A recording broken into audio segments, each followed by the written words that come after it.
Fungal infection क्या होता है और इसके लक्षण क्या है? कुमार साहब, फंगल इन्फेक्शन यानी हम लोग जैसे हिंदी में बोलते हैं दाद खाज खुजली, जी। उसमें से जो दाद बोलते हैं वो होता है फंगल इन्फेक्शन। गुजरात के कई हिस्सों में इसको धाधर भी बोलते हैं। ठीक है। मेडिकल टर्मिनोलॉजी में इसको टीनिया बोलते हैं। यही फंगल इन्फेक्शन का सबसे कॉमन जो टाइप होता है वो उसमें एक छोटी सी फुंसी होती है शरीर के पार्ट पे, और फिर वो धीरे धीरे बढ़ती जाती है और एक राउंड सर्कल होता है और वो राउंड सर्कल पूरा बढ़ता जाता है, इसलिए अच्छा। उसको रिंग वॉर्म बोलते हैं। कई बार ऐसा होता है कि पूरी की पूरी फैमिली फंगल इन्फेक्शन से संक्रमित संक्रमित होती हो है। जाती है। हाँ, तो वो मिटाना बहुत ही डिफिकल्ट होता है। हेलो फ्रेंड्स, ट्रिनिटी क्योर्स में आपका स्वागत है। मैं हूं आपके साथ कुमार बारो। फ्रेंड्स, कुछ डिजीज ऐसे होते हैं जो जानलेवा नहीं होते, लेकिन वो इंसान को बहुत ही इरिटेट करते हैं। वो इंसान के मन को बड़ा ही डिस्टर्ब रखते हैं।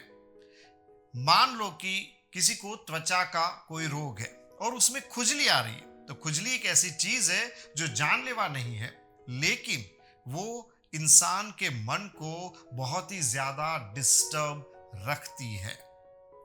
फ्रेंड्स, आज हम स्किन में होने वाले फंगल इन्फेक्शंस के बारे में जानेंगे। ये फंगल इन्फेक्शंस क्या होते हैं, क्यों होते हैं, और क्या दवाई लो तब तक ही ये फंगल इन्फेक्शन ठीक रहते हैं या इसको पूर्ण तरीके से मिटाया भी जा सकता है।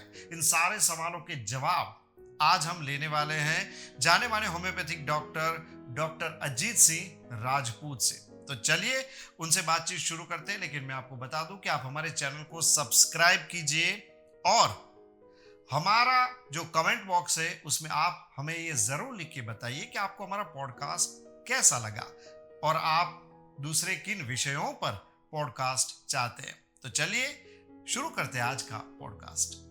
सर, हमारे कार्यक्रम में आपका बहुत बहुत स्वागत है। नमस्कार सर, सबसे पहले तो आप हमें ये बताइए कि ये फंगल इन्फेक्शन क्या होता है और इसके लक्षण क्या है? कुमार साहब, फंगल इन्फेक्शन यानी हम लोग जैसे हिंदी में बोलते हैं दाद खाज खुजली, उसमें से जो दाद बोलते हैं वो होता है फंगल इन्फेक्शन। जैसे एकदम सिंपल लैंग्वेज में बोले तो जब पानी जमा रहता है, रुका रहता है, तो पानी में एक तरह की वो हरी हरी काई जम जाती है।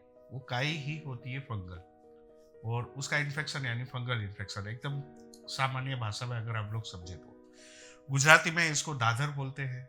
गुजरात के कई हिस्सों में इसको धाधर भी बोलते हैं। ठीक है। मेडिकल टर्मिनोलॉजी में इसको टीनिया बोलते हैं। जहाँ जहाँ पे भी बॉडी के जो जो पार्ट पे होता है उस तरह से इसके टाइप बदलते जाते हैं, उस तरह से उसको नाम अलग अलग दिए जाते हैं। जैसे अगर वो सर पे हो तो उसको टीनिया कैपिटिस बोलते हैं, पैर में हो तो टीनिया पेडिस बोलते हैं। इस तरह से ये फंगल इन्फेक्शन के अलग अलग प्रकार है। शरीर के अलग अलग जगह पे होने पे उनको अलग अलग प्रकार से बोलते हैं, लेकिन कॉमन हम लोग इसको समझते हैं दाद या दादर। अच्छा सर, आप जो दाद बोल रहे हो वो रिंगवॉर्म के नाम से भी जाना जाता है। तो ये रिंगवॉर्म क्या होता है, उसके लक्षण कैसे होते हैं? यही फंगल इन्फेक्शन का सबसे कॉमन जो टाइप होता है वो उसमें एक छोटी सी फुंसी होती है शरीर के पार्ट पे, और फिर वो धीरे धीरे बढ़ती जाती है और एक राउंड सर्कल होता है और वो राउंड सर्कल पूरा बढ़ता जाता है, इसलिए अच्छा। उसको रिंग वॉर्म बोलते हैं। यानी वो क्या है, पूरे रिंग में सर्कल में होता है। ये क्या धीरे धीरे फैलता है। अधिकतर ये जहाँ पे पसीना आपको ज़्यादा होता है, प्राइवेट पार्ट पे, बगल पे, या बैठने की जगह पे, बटक्स पे, ये जगह पे ये चीज़ बहुत ही कॉमनली होती है। तो रिंगवॉर्म भी एक तरह का फंगल इन्फेक्शन है। तो सर, ये एक फुंसी से ये गोल गोल बढ़ता कैसे है? क्या उसकी जो बॉर्डर है वो टूटती जाती है और बढ़ता है, इस तरीके से कुछ है? हाँ, वो जैसे जैसे स्किन में स्प्रेड होता है वैसे वैसे उसकी बॉर्डर बढ़ती जाती है, वैसे वैसे वो फैलता जाता है। तो सर, क्या ये खुजाने से ये बॉर्डर बढ़ती है? अधिकतर ये जो फंगल इन्फेक्शन होता है वो इन्फेक्टिव होते हैं, यानी अच्छा। जिसको हम बोलते हैं चेपी होते हैं। ओके। एक जगह से दूसरी जगह हो सकते हैं, एक बंदे से दूसरे बंदे को भी हो सकते हैं। अच्छा। तो क्या है कि जैसे आप खुजा लो, एक जगह से दूसरी जगह अगर आपका हाथ भी जाता है तो वहां पे भी स्प्रेड होने की शक्यता रहती है। तो सिर्फ बॉडी में ही नहीं फैलता, एक इंसान से दूसरे इंसान में भी ये जा सकता है, मतलब कि ये संक्रमण फैलाने वाला रोग है। तो बिल्कुल। किस तरीके की एक प्रिकॉशंस जो है वो, इसके इलाज के बारे में हम बात करेंगे, लेकिन प्रिकॉशंस क्या रखनी चाहिए? प्रिकॉशन, जब भी कोई मरीज हमारे पास फंगल इन्फेक्शन लेके आता है तो हम लोग उनको सबसे पहले एज ए प्रिकॉशनरी यही समझाते हैं कि आप घर के दूसरे मेंबरों से आपका खाना पीना है, आपका बिस्तर है, अलग कर लीजिए। जहाँ तक हो सके आपका साबुन है, आपके नहाने की आपका टॉवेल है, यानी अपनी जो पर्सनल चीज़ें हैं उनको उनसे अलग रखिए ताकि फैमिली में दूसरे मेंबर को उसका इन्फेक्शन ना लगे। कई बार ऐसा होता है कि पूरी की पूरी फैमिली फंगल इन्फेक्शन से संक्रमित हो जाती है। हाँ, तो वो मिटाना बहुत ही डिफिकल्ट होता है। और जैसे आप जानते हैं कि होम्योपैथी में जनरली यही ट्रेंड है, हमारे पास लोग तभी आते हैं जब अंग्रेजी दवाई में जब वो चीज़ मिटती नहीं है। बहुत सी बार फंगल इन्फेक्शन डॉक्टर स्किन के डॉक्टर ट्यूब वगैरह और दवाइयाँ देते हैं, उससे ठीक हो जाता है। पर बहुत से मरीजों को वो ठीक होके भी बार बार आता है, और कई बार तो क्या है, मरीजों को पूरे शरीर पे हो जाता है, तो मरीज परेशान हो जाता है क्योंकि ट्यूब लगा लगा के भी कहाँ कहाँ पे वो ट्यूब लगाएगा, पूरे शरीर पे कितनी ट्यूब लगाएगा। ट्यूब लगा के परेशान हो जाता है, तब वो जाके ऑल्टरनेटिव चिकित्सा ढूंढते हैं और हमारे पास होम्योपैथी में आते हैं। सर, आपने ये जो कहा कि संक्रमित है, लेकिन मतलब जो ये एक इंसान से दूसरे इंसान में फैलता है, अगर एक जगह पे आपने खुजाया और उसी तरीके से आप दूसरी जगह खुजाओगे तो वहां पे भी वो इन्फेक्शन लग सकता है। तो ये खुजाने की जो पूरी जो एक सिचुएशन होती है, खुजली आना त्वचा में, तो वो तो माइंड को बहुत इरिटेट करती है। क्या इसका जो दुष्प्रभाव है वो मन पे भी पड़ता है? बिल्कुल। हम जो होम्योपैथिक तरीके से दवाई देते हैं उसमें हम शरीर और मन, यानी आपकी प्रकृति और आपकी तासीर दोनों को कंसिडर करके दवाई देते हैं। जब मरीज को बहुत सारी दवाइयाँ ली हुई होती है, अंग्रेजी दवाई ली होती है या आयुर्वेदिक दवाई ली होती है, फिर भी उनको ठीक नहीं हो रहा होता है, तब हम इनकी ये पूरी तासीर समझ के ही हम लोग दवाई देते हैं, और उस तरह से दवाई देने पे ये तकलीफ बिल्कुल जड़ से मिटती है। तो सर, क्या हम कह सकते हैं कि ये एक मनोदैहिक बीमारी है, साइकोसोमेटिक डिसऑर्डर? बिल्कुल कह सकते हैं। बहुत से मरीजों में हमने ये देखा है कि जब भी उनको स्ट्रेस होता है या कभी जैसे आजकल लोगों को वर्कलोड ज़्यादा होता है, कभी जैसे यंगस्टर में कभी एग्ज़ाम वगैरह, एग्ज़ाम फोबिया या किसी भी तरह का मानसिक तनाव या आवेग ज़्यादा होता है, तो उस समय ये बीमारी एकदम फ्लेयर अप होती है। ये भी देखा। तो अगर किसी को इन्फेक्शन लग गया है और अगर उसको सामने कोई सिचुएशन से स्ट्रेस बढ़ा है, तो स्ट्रेस बढ़ने से बीमारी भी बढ़ेगी। अच्छा, तो इसमें मन का भी इन्वॉल्वमेंट, सिर्फ शरीर का नहीं, इसमें मन का भी इन्वॉल्वमेंट हो गया। अब आपने ये बोला कि पेशेंट जब आते हैं एलोपैथी में जाके आते हैं, फिर भी नहीं मिलता है, फिर वो ऑल्टरनेटिव मेडिसिन का सहारा लेते हैं, तो इसका मतलब तो ये हुआ कि ये बीमारी बहुत लंबी चलती है। तकरीबन ऑल्टरनेटिव मेडिसिन के पास आने के बाद, खास करके होम्योपैथी की बात करें, तो होम्योपैथी में आने के बाद ये बीमारी कम से कम और ज्यादा से ज्यादा कितने महीने तक चल सकती है? जनरली जब मरीज को एक आध स्पॉट दिखता है या एक आध जैसे रिंगवर्म हुआ होता है, तब वो यही सोचता है कि मैं डॉक्टर के पास जाऊंगा, दवाई ट्यूब लगाऊंगा और मेरे को ठीक हो जाएगा। ठीक है, मरीज की चाहत तो यही रहती है कि जितना हो सके उतना जल्द मिटे। लेकिन जब ये बार बार जब होता है, जब ये पुराना हो जाता है, तो इसको मिटने में समय लगता है। तो हम जब मरीज हमारे पास आता है तब हम उसको यही समझाते हैं कि थोड़ा सा पेशेंस रखिए, थोड़े प्रिकॉशन रखिए। आपकी चमड़ी में अगर खुजली आती है तो चमड़ी नर्म रहे, इस तरह के हम लोग उनको उपाय बताते हैं। और कोई भी दवाई, जैसे आपको पता है कि चमड़ी की बीमारी में हम लोग कोई भी दवाई लगाने के लिए नहीं देते, केवल खाने की होम्योपैथिक दवाई देते हैं। केवल उनको ऊपर से अगर स्किन ड्राई होती है तो सिंपल एक कोकोनट ऑयल अप्लाई करने को बोलते हैं, या वेसलिन या पेट्रोलियम जेली अप्लाई करने को बोलते हैं, जिससे त्वचा नर्म रहती है और खुजली ज़्यादा नहीं आती है। तो जनरली ऐसे मरीजों को ठीक होने में 4 से 6 महीने का वक्त लग जाता है, क्योंकि हमारे तक आते आते ये बीमारी बहुत पुरानी हो जाती है और मरीज अच्छे से अच्छे चमड़ी के डॉक्टरों को बता के थक चुका होता है और फिर हमारे पास आता है। तो सर आपने कहा कि ये बीमारी क्रॉनिक हो सकती है, तो क्या ये पूरी तरीके से मिटना संभव है होम्योपैथी से? बिल्कुल, मेरे बहुत सारे मरीज होम्योपैथी से ये बीमारी के जड़ से मिटाए हैं। कभी कभी तो जैसे बहुत से मरीजों को तो क्या पूरी बॉडी पे ये टीनिया हो जाता है। हम गुजरात में इसको सादी भाषा में करोड़िया बोलते हैं। ओके। वो पूरे शरीर पे यानी वैसे धब्बे हो जाते हैं सफेद सफेद। तो लेकिन 4 से 6 महीने के अंदर की ट्रीटमेंट में पूरा का पूरा सही हो जाता है और वापस दोबारा भी नहीं होता। होम्योपैथी की खासियत ही यही है कि हमारी दवाई वो तासीर से होती है, यानी अच्छा। हम उनकी शरीर की तासीर और उनकी मन की प्रकृति दोनों चीज समझकर उनके लक्षणों के हिसाब से दवाई देते हैं, इसलिए वो बीमारी बिल्कुल जड़ से मिटती है। और इसलिए हम लोग लगाने के लिए कुछ नहीं देते हैं ताकि वो अंदर से जड़ से खत्म हो, ताकि वो दोबारा ना आए। वो इन्फेक्शन पूरा अंदर से ब्लड में से स्किन में से अंदर से क्योर होना चाहिए, तो ही वो वापस दोबारा नहीं होता है। और होम्योपैथी में काफी बढ़िया इलाज होता है इसका। तो सर जब इलाज चल रहा है उस दौरान पेशेंट को कोई प्रिकॉशंस कोई कुछ रखना होता है?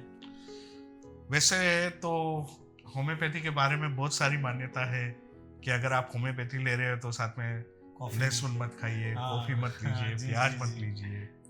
लेकिन हमारी होम्योपैथी ट्रीटमेंट में मेरा इतने साल का तजुर्बा है, मैं मेरे मरीज को ऐसी कोई परहेज करने से मना क्या करता बात है, हूँ। मतलब वो सब कुछ खा सकता है? हाँ, मैं बोलता हूँ लहसुन के साथ भी आप दवाई खाओ, प्याज के साथ दवाई खाओ, कॉफी में डाल के दवाई पियो, कोई तो भी दिक्कत आपको नहीं है। कुछ नहीं होने वाला। लेकिन ये जो इनकी बीमारी है, हम लोग परहेज उनकी बीमारी का ही बताते हैं। जैसे इस तरह की बीमारी होती है, इसमें सबसे ज्यादा परेशान मरीज होता है खुजली से, और ये खुजली बढ़ती है खटाई से और फर्मेंटेड फूड जिसको बोलते हैं हम, अच्छा। आथे वाली चीज, यानी जिसको हम रात को भिगोते हैं और सुबह इस्तेमाल करते हैं, जैसे इडली है, डोसा है, खमन है, बेकरी की आइटम है, इन सब चीजों से क्या खुजली ज्यादा आती है।